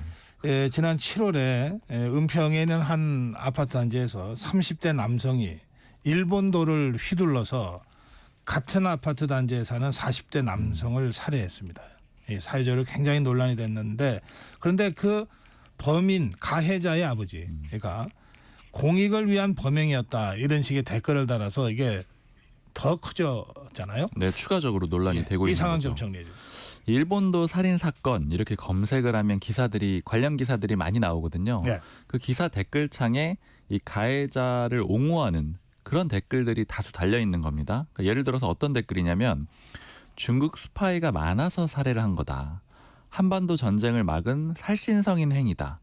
범행의 동기가 사익이 아닌 공익이라면 국가는 오히려 가해자에게 보상을 해줘야 된다. 이런 식의 댓글들이 달려 있습니다. 근데 이게 알고 봤더니 아까 말씀하신 대로 가해자 백 씨의 아버지가 달았던 글이었던 거고요. 이걸 한두 번 남긴 게 아니라 여러 기사에 반복적으로 다는 식으로 댓글을 남겼습니다. 한 20개가 넘는 댓글을 단 걸로 그렇게 조사가 됐고요. 네. 사실 유족 입장에선 이런 댓글을 보는 것만으로도 분노를 느낄 수밖에 없고 또 2차 가해를 당하게 되는 그런 셈이잖아요. 그래서 유족 측에서 이 가해자의 아버지에 대해서 사자 명예훼손 혐의로 고소를 했습니다. 네. 유족 측의 입장은 이런 거죠. 실제 피해자가 중국 스파이도 아니고 한반도 전쟁을 일으키려 한다? 뭐 이런 얘기는 굉장히 황당한 얘기잖아요. 근데 이런 사실을 가해자가 아버지가 알면서도 허위 사실을 적시해서 사자 명예를 훼손했다. 이런 이유를 들었습니다. 그런데 여기서 더 한 발 나간 게 이 가해자 백 씨의 아버지 아까 댓글을 달았다고 한 사람은 오히려 또 반박을 했습니다. 이게 고소를 당하니까 기사에 추가적으로 또 댓글을 달아가지고 자기 입장을 내놨는데요. 피해자 유족은 언론을 통해서 살해 장면을 국민한테 보여줘서 건전한 청년을 흉악범으로 만들었다. 이를 보다 못해 댓글을 달았더니 고소까지 한다. 기가 찬다. 이런 글을 달았고요. 또 쌍방과실이다. 피해자도 할 말이 있다. 이런 주장도 댓글을 통해서 달았습니다. 이 피해자 유족 측에서 지난달 28일부터 백 씨의 신상을 공개해달라. 그리고 또 엄벌에 처해달라 이런 탄원서를 공개 모집했거든요. 네. 그게 그제 기준으로 1만 부 이상 모였다라고 유족 측에서 밝혔고요. 지금 유족 측에서는 이런 행위들 때문에 더 강하게 처벌을 해야 된다 이런 입장인 거고요. 또 유족 측 변호사가 밝히기로는 현재까지는 이 가해자의 가족이나 친척 또 혹은 가해자 어떤 사과나 합의 의사도 전달받은 바가 없다라고 합니다. 이게 쌍방의 주장만 있으면 이게 진짜가 뭐지라고 의심을 할 수도 있는데 그게 아니잖아요. 이 사건 경우에는 CCTV가 다 있잖아요. 영상이 다 공개돼 있기 때문에 사실은 이 가해자 아버지의 주장은 좀 황당하게 느껴질 수가 있습니다. 그래서 당시 사건 상황을 좀 다시 한번 정리를 해드리면요. 그때 사건 발생한 건 7월 29일이었고요. 이 유족이 동의를 하면서 CCTV가 공개가 됐습니다. 그래서 다 내용들이 나와 있는데 이 은평구의 한 아파트라고 말씀드렸잖아요. 피해자는 김모 씨였는데 집에서 아내하고 아이들하고 쉬고 있다가 담배를 피우러 잠깐 나오던 중에 사건을 당했고요. 이 가해자는 같은 단지에 살던 37살 백모 씨인데 이 골프백을 메고 다가와요. 이 골프백에는 골프채가 아니라 일본도 그것도 장검이 담겨 있었고요. 이 피해자를 공격을 합니다. 그래서 어깨를 베인 채로 피해자가 경비초소로 도망가서 도움을 요청하는데 또 백 씨가 쫓아와가지고 또 칼을 휘두릅니다. 그래서 결국에는 이제 숨지는 그런 상황이 벌어졌고요. 이후에 가해자 백 씨의 움직임도 굉장히 좀 두렵다고 할까요? 좀 모골이 송연한 그런 장면들이 있는데 엘리베이터에 모습이 담겨 있거든요. 보면 반팔에 반바지를 입고 있는데 팔다리에 피가 다 묻어 있고 일본도는 휘어져 있어요. 그런데 이 엘리베이터 안에 거울 있잖아요. 그걸 보면서 자기 머리를 만지거나 아니면 팔에 묻은 피를 이렇게 쳐다보는 그런 장면도 담겨 있습니다. 이후에 백 씨가 집에 와서 옷을 갈아입고 있었는데 경찰이 들어와서 잡았고요. 이 경찰이 닥쳤을 때는 별다른 저항이 없이 그렇게 체포가 됐습니다. 이 범행 동기가 뭐예요? 공소장에 보니까 지난해 10월부터 망상에 빠졌다 이렇게 검찰에서는 보고 있습니다. 원래 이제 백 씨가 대기업을 다녔었는데 퇴사를 했고요. 그 이후에 정치나 경제 관련 소식들을 보니 빠져 지내다가 10월부터 망상에 빠졌다라고 보고 있고요. 네. 구체적으로 그 망상의 내용들은 중국 스파이가 전쟁을 일으키려고 한다 이런 내용들이었다라는 거예요. 네. 그래서 검찰이 조사를 해보니까 이 백 씨가 이 피해자 김 씨에 대해서 3년 전부터 이 중국 스파이다 이렇게 생각을 해왔다라는 겁니다. 그러니까 그런 망상이 꽤 오래 깊었던 거고요. 뜻이네요. 그래서 이 칼도 미리 준비를 했던 거고 또 골프 가방에 칼을 넣어서 다녔었고 또 이 백 씨의 휴대전화 기록을 보니까 뭐 용문이검, 살인사건 이런 키워드를 검색한 걸로 나타났거든요. 그러니까 결국에는 이런 사건을 어느 정도는 좀 준비를 해왔다라고 그렇게 볼 수밖에 없는 상황이에요. 피해자를 딱 겨냥해서 범행을 준비했다 이런 뜻입니까? 그런 정황이? 거죠. 그렇게 보이는 상황인 거죠. 노려서 공격한 거죠. 이 사람은 망상이라 하더라도 이 사람 가해자의 아버지도 그럼 같은 망상입니까? 그 부분은 아마 추가적인 이제 조사를 해봐야 될 텐데 거기에 대해서 뭐 수사기관의 조사가 나온 건 없는데 네. 지금 어쨌든 이 가해자하고 같은 종류의 주장을 하고 있는 것은 명확하죠. 알겠습니다. 그런데 이 가해자가 국민참여재판 신청했습니까? 이것도 좀 의아한데요. 일단 국민참여재판이라는 게 법리적으로 보면 좀 불리하더라도 그러니까 일반 국민들의 시선에 봤을 때, 그러니까 여론으로 봤을 땐 좀 유리하다라고 생각이 들면 이제 그럴 때 자기한테 신청을 유리할 때 신청하는 거고 당연히 유리하다라고 생각할 때 신청을 하는 건데 신청을 했습니다. 그러니까 즉 이 얘기는 법리적으로 보기보다는 이제 일반 국민들의 시선으로 보면 내가 좀 유리하다 이렇게 생각을 해서 판단을 했다라고 볼 수밖에 없어요. 근데 이제 두 가지 문제점이 있는데 일단 첫 번째는 이걸 신청을 한다고 하더라도 재판부가 다 받아주는 거는 아닙니다. 그러니까 배제 결정을 할 수가 있어요. 뭐 여러 가지 사유들을 좀 따져 보는데 배심원들이 판결을 듣기에 이건 너무 부적절한 정황들이 있다 이러면은 법원에서 신청을 거부할 가능성이 있고요. 그다음에 두 번째는 이 국민참여재판이 열린다고 하더라도 배심원들이 백 씨의 주장을 받아들일까?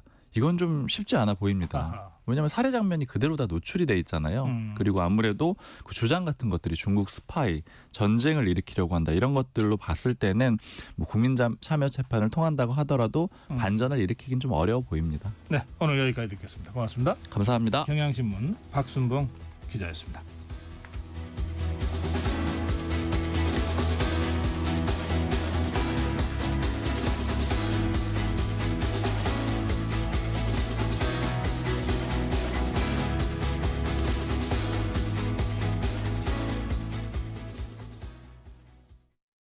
(2024년 10월 1일부터) 폐기물 처리 현장 정보 전송 의무화가 사업장 일반 폐기물과 수출입 폐기물까지 확대 시행됩니다. 사업장 폐기물의 올바른 처리와 안전하고 투명한 관리를 위해 꼭 기억하세요. 폐기물 수집 운반자는 차량의 실시간 위치 정보를, 폐기물을 처분하거나 재활용하는 자는 반입된 폐기물의 중량과 함께 촬영된 영상 정보를 실시간으로 전송해야 합니다. 보다 자세한 사항은 폐기물 처리 현장 정보 관리 시스템 홈페이지를 참고하세요. 이 캠페인은 환경부와 한국환경공단이 함께합니다. 잠시 후 8시 반부터 일부 지역국에서는 해당 지역 방송을 보내드립니다. 워렌 버핏은 가치 투자, 필립 피셔는 성장주 투자, 피터 린치는 장기 투자. 방법은 달라도 목표는 하나. 성기영의 경제쇼가 성공의 길로 안내합니다. 깊이 있게, 명쾌하게, 지금 이 시대 경제에 관한 모든 것을 알려드립니다. 평일 오후 4시 5분 성기영의 경제쇼와 함께 하십시오.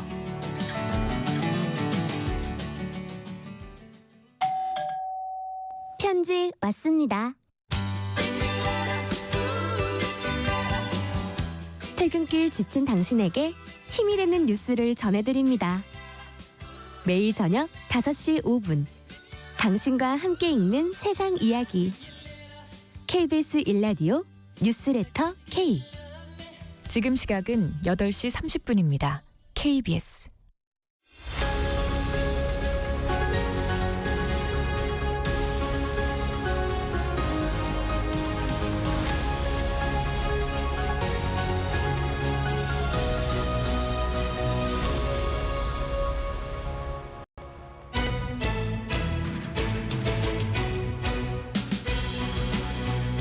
매주 화요일 이 법학 다식 시간입니다. 지금 의료 사태로 전 국민이 고통을 받고 있습니다. 그런데 이 의료 사태 과정에서 여러 가지 법적으로 좀 판단해야 될 부분들이 많이 있습니다. 이 문제를 위해서 정진아 변호사 도움 말씀 주시겠습니다. 어서 오십시오. 네, 안녕하세요. 이게 이제 의대생들 수업 거부한 지가 벌써 6개월이 지났습니다. 근데 의사라고 하는 직종의 특성 때문에 함부로 집단 행동이나 뭐 이런 거를 하면 안 된다고 알고 있는데 또 법적으로는 어떻습니까? 네, 일단 헌법상 권리로 보장되는 적법한 파업이 되려면 우선 의사들이 노동법상의 근로자로 인정이 되어야 합니다. 노동법상 근로자는 임금을 목적으로 근로를 제공하는 자로 정의를 하고 있는데요. 일단 직접 병원을 열어서 일을 하고 있는 개원의 같은 경우에는 사실은 근로자로 보기는 어렵죠. 오히려 의료기관 개설자로 보는 것이 맞고요. 또 뭐 수련이나 전공의 같은 경우에는 수련을 거치는 피교육자의 지위도 있습니다만 병원의 지휘 감독 아래 노무를 제공하고 있고 실질적으로 어떤 병원의 사용 종속 관계에 있기 때문에 근로자로 보기는 합니다. 그런데 의사들이 노동법상의 근로자로 인정된다고 하여도 곧바로 적법한 파업이 되는 것은 아닙니다. 왜냐하면 우리 법률상 파업은 노동조합이 주체가 된 파업만이 적법상을 인정을 하고 있는데요. 현재 의사들은 노동조합이 아닌 대한의사협회, 그러니까 직업이 모인 어떤 직능단체가 주도를 하고 있는 상황이죠. 그렇기 때문에 노동법상 인정되는 합법적인 파업이라고 보기는 어렵습니다. 일을 하지 않는다는 의미에서는 뭐 의사 파업이라고 부르기는 합니다만 정확하게는 파업이라기보다는 집단행동, 집단휴업이라고 부르는 것이 맞습니다. 네. 그러면 지금 이제 의료계가 집단 행동을 하고 있잖아요. 벌써 6개월 이상. 이 부분은 법적으로는 처벌 대상이 됩니까? 일단 의사들이 집단 행동을 한다고 해서 집단 행동에 참여한 모든 의사들이 처벌을 받는다고 보기는 사실상 어렵습니다. 그렇다고 해서 모두 또 처벌을 피한다고도 볼 수는 없는데요. 일단 의료법에 따르면 의료인이 정당한 사유 없이 집단적으로 진료를 거부하는 경우에는 정부가 업무 개시 명령을 할 수 있습니다. 이 명령에 따르지 않으면 최대 1년의 자격 정지 혹은 3년 이하의 징역 또는 3천만 원 이하의 벌금에 처해질 수 있습니다. 그리고 의료법에 의하면 의사가 금고형 이상의 선고를 받는 경우에는 의료 면허를 또 취소를 할 수 있습니다. 그러니까 의사가 정부의 업무 개시 명령에 따르지 않을 경우에는 의료법 규정에 따라 의료 면허가 취소될 수 있는 거죠. 또 의사뿐만 아니라 의사가 근무하는 의료기관도 1년 이내에 업무 정지, 설립 취소 또는 폐쇄 처분을 받을 수 있습니다. 또 의료법 외에도 집단적으로 갑작스럽게 진료를 거부해서 병원의 운영에 심각한 장애를 일으켰다면 형법상 업무방해에 해당될 수도 있고요. 또 의사협회가 개별 의사의 행위를 제한했다는 점에서 사업자 단체 금지 행위 위반을 하는 공정거래법 위반 혐의도 적용이 될 수 있습니다. 단 이러한 경우에는 의사협회가 집단 행동을 강제했다는 점이 입증이 되어야 합니다. 그 법적 처벌 수위가 제일 높은 게 업무 복귀 명령을 거부했을 때인가요? 그러면? 아무래도 그렇게 되겠죠. 네. 알겠습니다. 그럼 이 그동안도 의사들의 집단 행동은 덜어 있었잖아요. 네, 그렇습니다. 처벌받은 그 전례가 있습니까? 예, 그 과거 2000년도에 대한의사협회가 의학분업 추진으로 집단 행동을 벌였었죠. 그때는 의학 간부들 같은 경우에는 공정거래법 및 의료법 위반 혐의로 유죄 판결을 받았고 면허가 취소된 바 있습니다. 당시 의사들이 그 집단 행동의 참여율이 60%를 육박을 했었는데요. 이 협회에서 휴업을 강제한 혐의가 유죄 규제 판단이 주요한 근거가 되었습니다. 네. 반대로 2014년 원격 의료 추진 정책 때에도 집단 행동을 한 적이 있죠.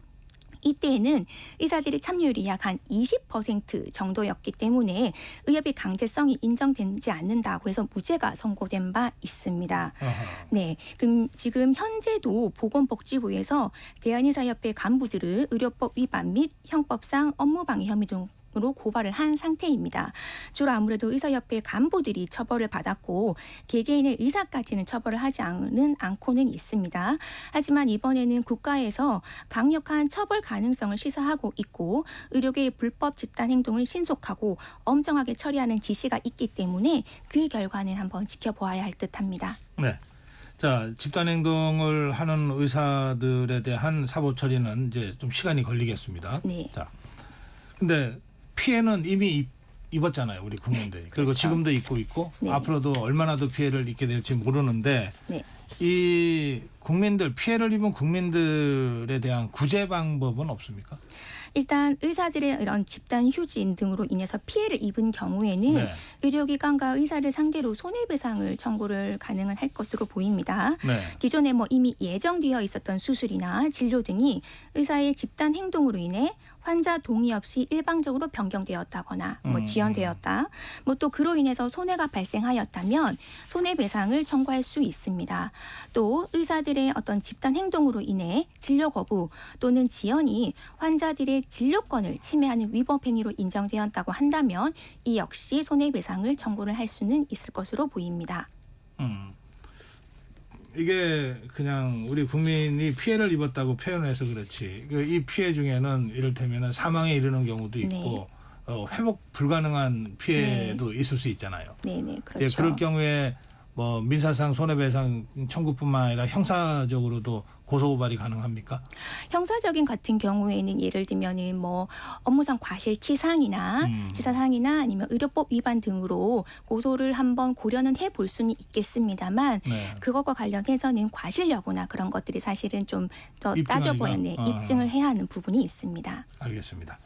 자, 그런가 하면 이제 이 의료 사태 와중에 의료계에서 집행정지 가처분 신청을 여러 번 했었거든요. 네, 맞습니다. 그게 1심, 2심, 대법원까지 최종 기각이 되면서 지금의 그 정부의 의료 개혁이 추진하는데 이제 추진력을 더 얻게 된 건데 네. 이 소송은 어떤 소송이었습니까?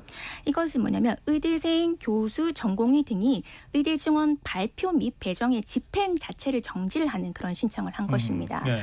예, 그랬는데 이번에 그 말씀하셨듯이 대법원에서 최종 기각이 되었는데요. 그것은 좀 두 가지 측면에서 의미가 있다고 보여집니다. 먼저 첫 번째는 아까 말씀드렸다시피 신청을 교수, 의대생, 전공의 등이 했는데 그중에서 교수와 의대생, 전공의 같은 경우에는 집행을 정지할 신청할 자격 자체가 없다고 봤습니다.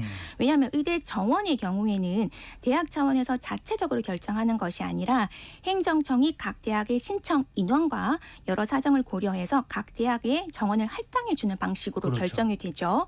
그러다 보니까 교수나 전공의 같은 경우에는 증원과 관련해서는 직접적인 처분의 상대방도 아니고 아무런 관련이 없다고 본 것입니다. 하지만 의대생의 경우에는 예. 학생 정원의 한계를 규정함으로써 적절하게 교육을 받을 수 있는 권리를 보호할 수가 있기 때문에 어떤 신청인의 자격은 인정을 했습니다. 네. 하지만 집행정지의 중요한 요건인 공공복리에 중대한 영향을 미칠 우려가 없을 것과 관련해서는 의대 증원이 증원되지 않음으로써 발생하게 되는 사회적 불이익과 그리고 적절한 의대 교육을 받지 못하는 의대생의 불이익을 비교 형량을 해보았을 때 공공복리를 좀 더 중요시할 필요성이 있다고 신청이 기각된 거죠. 이것은 의대 정원의 증원이 공공복리 차원에서 필요하다는 점을 확인함과 동시에 네. 최소한 2025년 의대 정원을 사실상 확정한 것과 마찬가지라고 볼 수 있을 것으로 보여집니다. 그렇죠.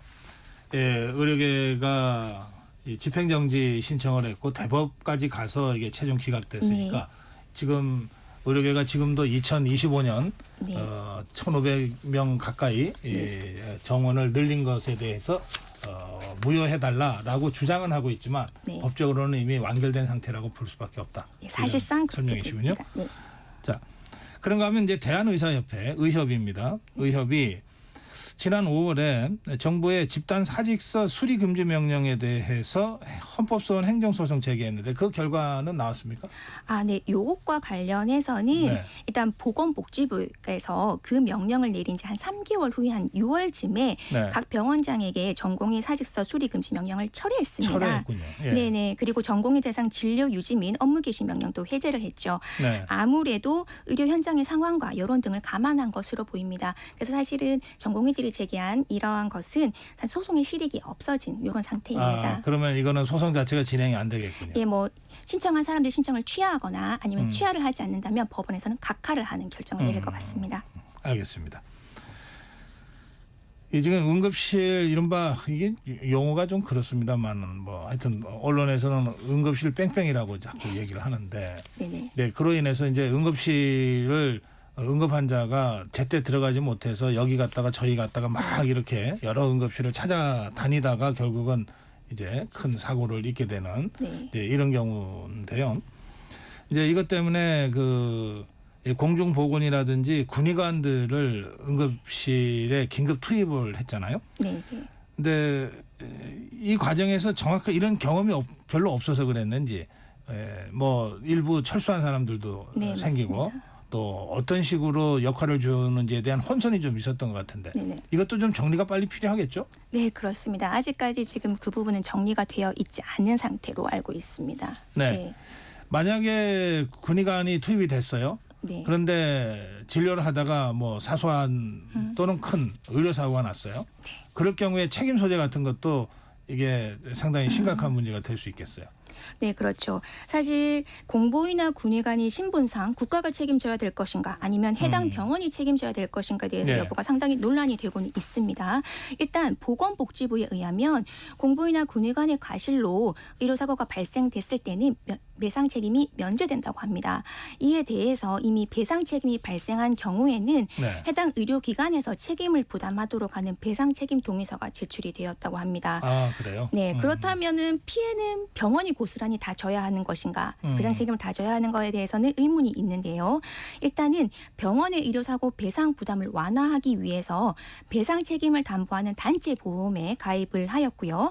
파견 공보위나 군의관의 과실로 의료사고가 발생하면 단체 보험을 통해서 2억 원까지는 보상이 가능하도록 할 전망이라고 합니다. 그리고 해당 병원은 2천만 원까지는 자기 부담금을 책임 부담하기로 하였다고 합니다. 네. 그런가 하면 이제 병원에 파견된 공보이들이 응급실 근무를 거부할 경우가 혹시 있을 수 있는데 네네. 그 경우에 법적 처벌을 받게 됩니까? 일단은 실제 일부 파견 군의관 등이 의료사고 등의 책임 부담을 느껴서 응급실 등이 아닌 중환자실 등에서 근무를 하려고 하고 응급실 근무를 거부하면서 복귀 요청을 했다라고 합니다.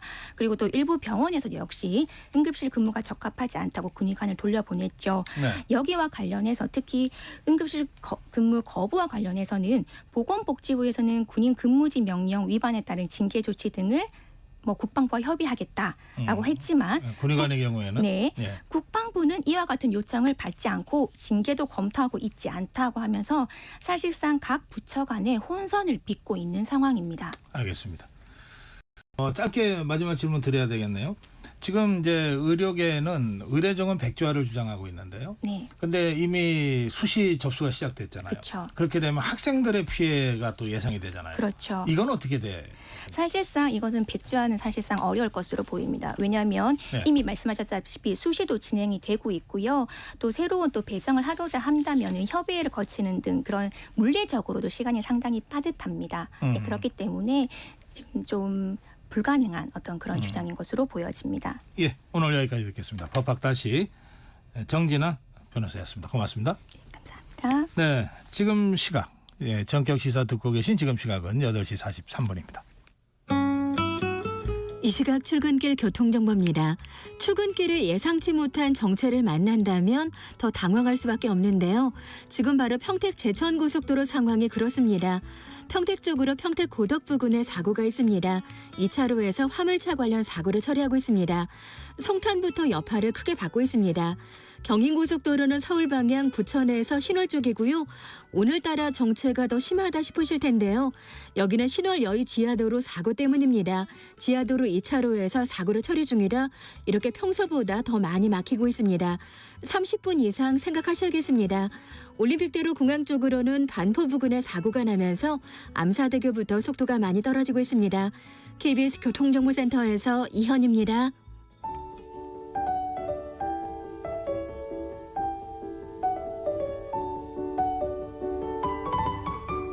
네, 매주 화요일 여러분들의 건강을 지켜드립니다. 건강 100세 한림대 강남성심병원 가정의학과 노용균 교수 모셨습니다. 교수님 어서 오세요. 네, 반갑습니다. 네, 오늘 당뇨병에 대해서 좀 처방을 해주셔야 되겠는데요. 예. 우선 당뇨병 어떤 병입니까? 당뇨병은 뭐 그 한자 자체로 당분이 소변으로 나온다는 뜻이거든요. 네. 예, 그러니까 뭐 예전에 어르신분들 이야기하면 이제 그 어디 야외에서 소변을 보고 났는데 개미나 벌레들이 이렇게 모이면 혹시 당뇨병 아닌가 뭐. 아, 당에 소금 소변에 예, 당이 아무래도 나오니까 그 당분이 벌레들이 있으니까 벌레들이 있는데요.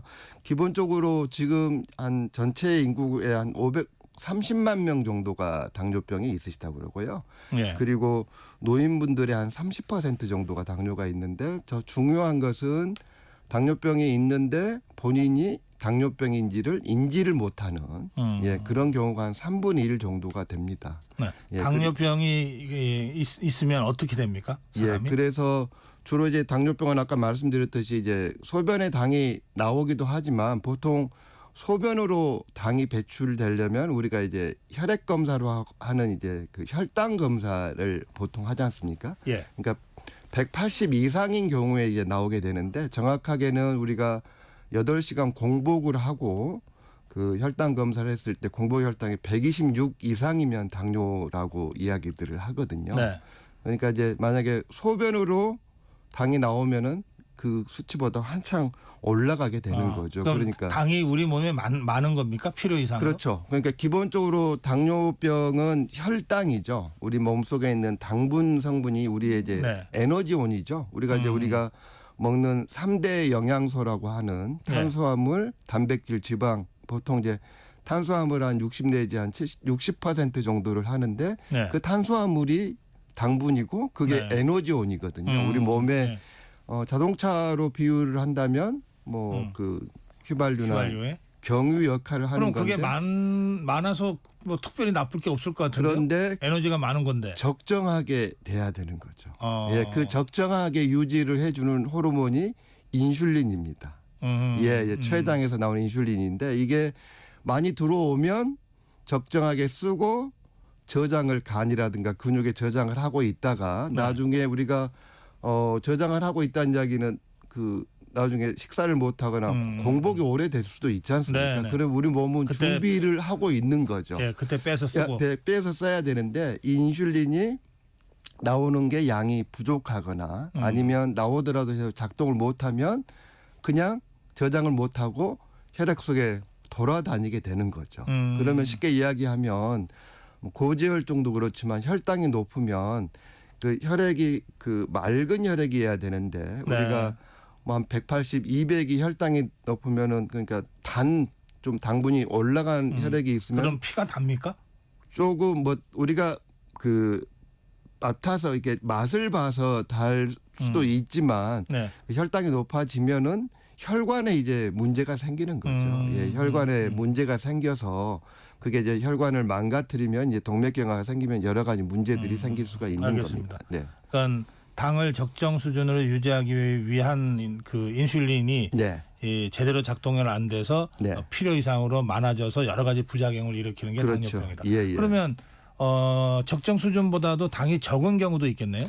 예, 이제 저혈당이 되는 경우인데 우리 몸은 항상 일정한 수준을 유지합니다. 그걸 이제 항상성이라고 그러거든요. 항상 일정한 수준을 유지하는데 아까 말씀드렸듯이 우리가 저장을 하고 있던 걸 한 100이나 한 110 정도를 유지를 하고 있기 때문에 저혈당이 일반적으로 오는 경우는 거의 없습니다. 뭐 아예 많이 못 드시거나 그러면 저혈당이 오겠지만 근데 이제 문제는 당뇨병이 있으면서 약물 치료를 하고 또 인슐린이나 주사를 맞게 되면 너무 과다한 양이 그 약품 양이 약물이 하게 되면은 저혈당에 빠지는 경우. 예. 그래서 특히 이제 노인분들이 당뇨병이 굉장히 많으신데요. 네.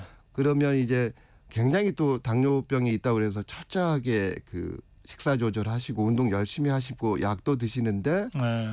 약은 꼬박꼬박 드셨는데 식사를 잘 못 하시거나 뭐 안 좋은 상태에서는 그러면 저혈당이 돼서 그게 그래서 이제 특히 한 70대 이상 노인분들은 너무 철저하게 혈당 관리를 하는 게 별로 안 좋다고 이야기를 하거든요. 그게 왜 당 떨어졌다 이러면서 사탕 먹고 그게 그런 상황입니까? 예, 그래서 예. 그게 보통 한 100이나 110 정도가 되는데 한 60이나 70이 떨어지면은 네. 아마 그러니까 식은땀이 나고 공복감이 아주 심하게 들면서 가장 중요한 건 의식을 잃을 수도 있으십니다. 네, 저혈당 때문에. 네. 그래서 이제 보통 쇼크가 오는 거군요. 그렇죠. 그래서 응급실에서 의식이 떨어져 있는 분들이 오시게 되면 가장 먼저 하는 간단하게 할 수 있는 게 혈당입니다. 만약에 혈당인데 그분이 이제 같이 오신 분이나 보호자나 가족들이 뭐 이야기를 해 주실 수도 있지만 그냥 혼자 오시는 경우도 있지 않습니까? 예. 그런 경우 의식이 떨어져 있는데 혈당 측정을 합니다. 만약에 혈당이 50이나 40으로 떨어져 있으면 그분은 저혈당에 의한 쇼크 의식 그러면은 우리가 이제 한 10%나 20% 포도당을 주면은 금방 좋아지시거든요. 금방 좋아지세요. 예, 뭐 그런 분들을 해서 뭐 CT 찍고 뭐 이런 검사를 하실 게 아니라 그래서 노인분들은 굉장히 좀 저혈당을 조심을 하셔야 됩니다. 그 옛날에 우리 할머니들이 주머니에 꼭 사탕이나 엽시나 네, 예. 이런 거 넣고 다니셨거든요. 그럼요. 예, 예. 네, 그것도 이제 그런 데 대한 상비약 비상약 그렇죠. 같은 의미가 당뇨병이 있겠네요. 있고 치료를 하시면 교육을 할 때 반드시 저혈당이 올 수도 있고 이제 아까 말씀드렸던 네. 뭐 공복감이 들고 식은땀이 나고 이럴 때는 바로 혹시 이제 집에서 할 수 있는 그 측정을 해서 하실 수 있는 피 한 방울로 하기만 이제 좀 병이 오래 가는 병이다 보니까 나이 드신 분들은 좀 당이 떨어지는 느낌이 있다고 느끼시는 분들이 그렇군요. 굉장히 있으시거든요. 예. 그러면 뭐 사탕이라든가 뭐 주스라든가 먹으면 금방 좋아지는 그 느낌이 있으시기 때문에 네. 그런 부분을 굉장히 조심을 하셔야 당뇨 됩니다. 환자들이 왜 주사를 직접 놓는다 그러대요? 그럼요. 그건 뭐 굉장히 예전에는 예. 병에서 인슐린 같은 걸 이제 맞게 되는 경우는 네. 이제 뭐 10단이면 10단위, 20단위를 뽑아서 이렇게 했는데 요즘에는 그 주사기 자체가 캡슐로. 이렇게 버튼 같은 걸 돌리면은 뭐 10단위, 15단위를 하고 그냥 꼭 누르게 되면 침이 쭉 들어가면서 했거든요. 예전에는 본인이 이렇게 하기 때문에 조금 많이 힘들어 하셨는데 요즘에는 그렇게 뭐 어렵지는 않습니다. 근데 이제는 주사 대신에 뭐 이렇게 약물로도 이런 것들이 계속 개발이 된다 그러네요. 기본적으로는 혈당이 높고 당뇨가 있으면은 나중에는 혈관들이 다 망가지기 때문에 그게 이제 그 심근경색 협심증 중풍도 큰 혈관이 망가지기도 하지만 결과적으로는 그 미세한 혈관들이 망가지는 게 문제거든요. 당뇨병, 고혈압도 그렇지만 그 혈당이 계속 고혈당에 지도하게 되면 그래서 망막이 망가지고요. 눈. 그래서 여기가 그 미세혈관이 제일 많다 그러네요. 예, 그렇죠. 아무래도 그리고 우리 몸에서 혈관 덩어리는 콩팥입니다.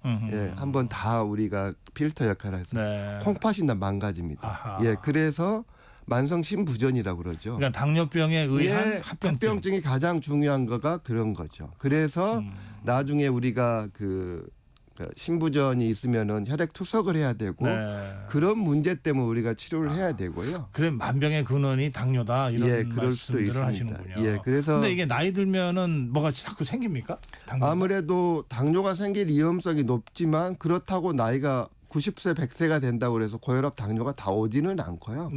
기본적으로는 좀 인슐린 저항성이라고 그래서 아까 처음에 말씀드렸던 그 인슐린에 좀 문제가 있어서 생기는 경우가 굉장히 많습니다. 자, 그러면 이 당뇨에 안 걸리려면 어떻게 해야 됩니까, 선생님? 안 걸리는 건 그 체중을 좀 비만하신 거 좀 체중 줄이셔야 되고 그리고 가장 중요하신 것은 정기적으로 좀 검사를 해서 미리 좀 발견을 하시고요. 또 가족력이 굉장히 중요하십니다. 그래서 부모님이나 형제분들이 당뇨가 있으면은 관리를 하시고 좀 정기적인 검사를 하고 아주 고혈당이 되지 않은 상태에서 하시게 되면 생활하는 지장이 없고 그런 합병증이 생길 위험성은 상당히 줄어들게 됩니다.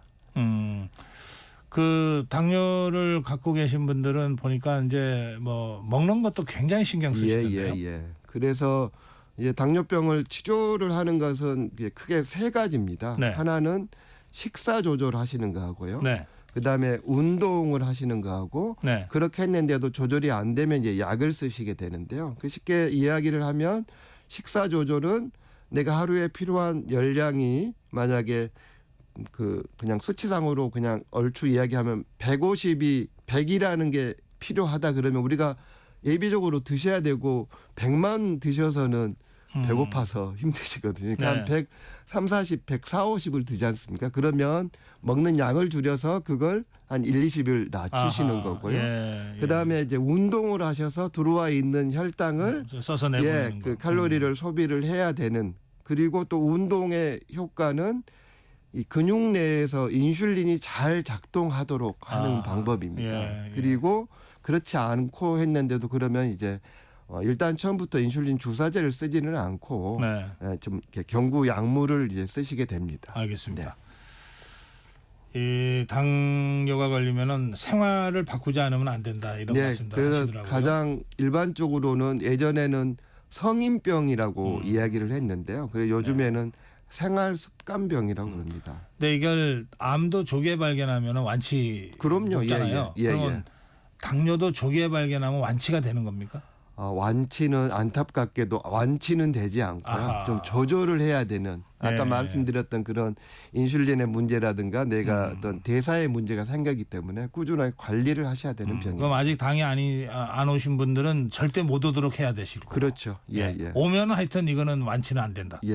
그러면 왔을 때는 생활 전체를 바꾸는 정도의 완치는 안 되지만 조절은 가능하다. 확실히 가능한 병입니다. 조절은 가능하다. 그리고 당뇨 자체가 위험한 게 아니라 그로 인한 합병증이 위험하다. 그러니까 너무 그냥 증상이 없다 보니까 방심하고 있으면 나중에 문제가 생기시는 거죠. 오늘 여기까지 듣겠습니다. 고맙습니다. 한림대 강남성심병원 가정의학과 노영균 교수와 말씀 나눴습니다. 9월 10일 화요일 전격 시사 오늘은 여기서 인사드리겠습니다. 내일 아침 7시 20분 여러분 다시 뵙겠습니다. 고성국이었습니다. 수고했습니다.